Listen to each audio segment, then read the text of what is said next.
Hey folks, it's Brad. I'm coming to you from Cutting Edge Custom Sharpening. You can find me online at cuttingedgecustomsharpening.com. Real quick, I want to talk about sharpening hairdressing shears and why using home methods is not a great idea and how to vet your sharpener to make sure that they actually are doing it correctly or not. So real quick, we're going to flip you down. We're going to take a look at a shear and talk to you a little bit about the basics of sharpening, geometry, and how to know you're getting it done right. Bear with me a moment.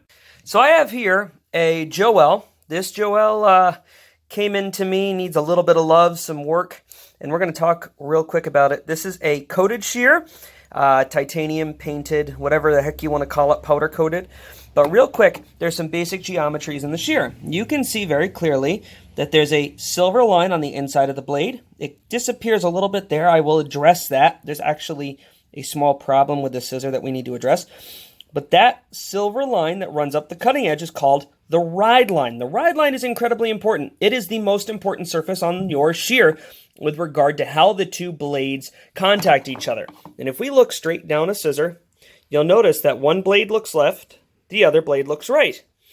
That ride line, and especially the part that goes around the pivot area, this hook down here, this fish hook, is the only surface on the two blades where the two blades actually contact each other. So if that's not done correctly against a flat stone that's clean and maintained, and we don't address that correctly, the two blades will never contact each other correctly. The edges will miss each other and you'll fold or bite hair. So it's really important. We got to take the shear apart and adjust that ride line. The second thing is, on the face of the scissor, especially these coated shears, you'll notice real quickly here, that little silver line right there. Let's see if you can get a better view of that. Bear with me a moment. It's a bit tough to do this, I'm sorry. But you see that silver line there on the face of the shear? That is where that paint has been cut away, and it's called a semi-convex edge. Most hairdressing shears have what's called a convex face. It goes from the spine all the way to the cutting angle, all the way to the cutting edge without a break. Some are beveled, some are semi-convex like this Joelle, some are fully convex. So you got to make sure that every time your scissor comes back from the sharpener that it has the correct edge profile on the face and that the ride line has been adjusted correctly.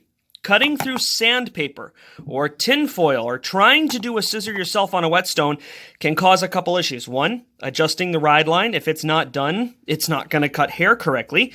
And number two, really the only way to get an accurate face on a shear is to have a lot of training and a lot of understanding of the mechanical and manufacturing aspects of a scissor to do it correctly. Freehanding on a whetstone the face of a scissor can be done, but it's not advised. There are tools and devices that we use to very accurately grind and sharpen and hone the correct angles and geometries to the face of the scissor and on the inside as well. So, how do you protect yourself? Let me flip around, you can see my face. So, to make sure that you're not getting screwed over by your sharpener, number one, you always need to be taking a very detailed before photograph of your shear, where you can very clearly see the inside and outside of the blades. Just as I had in the video, you were able to see the inside and outside of both blades. You need to take a photograph of one side, and then the other side, and make sure that that's in high detail.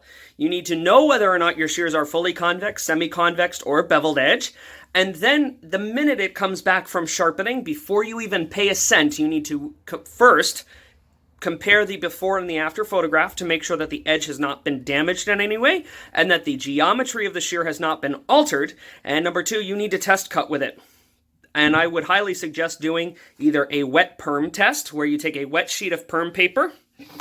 You take your scissor. I know that this is a righty shear and I'm holding it in my left hand, but if you were to imagine having the perm paper hanging vertically this way, I'll take a single cut slow roll right up through the perm till it's closed, and then I pull, and if it snags, drags, or pulls, something's not right.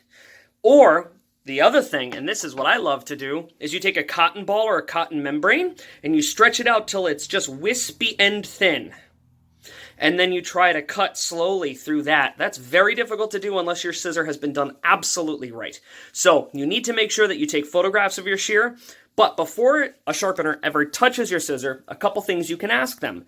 Ask them for photographic evidence of the work that they do. If they don't have photographs of the work that they do, is it that they just never thought to do it, or are they trying to hide something? As a stylist, when you do great work, you take photographs of your cuts and colors. Am I correct?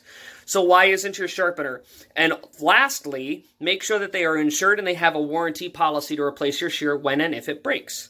So protect yourselves, guys, because we all settle for less than perfect sharpening, and make sure that you stay on the cutting edge. If you've got any questions, concerns, or you want to get in touch with me because you're not sure if your sharpener is doing it correctly, or you just need some help with any of the information I've given you, feel free to get in touch with me through my website, cuttingedgecustomsharpening.com, or by going on to Facebook and searching Cutting Edge Custom Sharpening, or facebook.com/Cutting Edge Custom Sharpening. Till next we speak, stay sharp.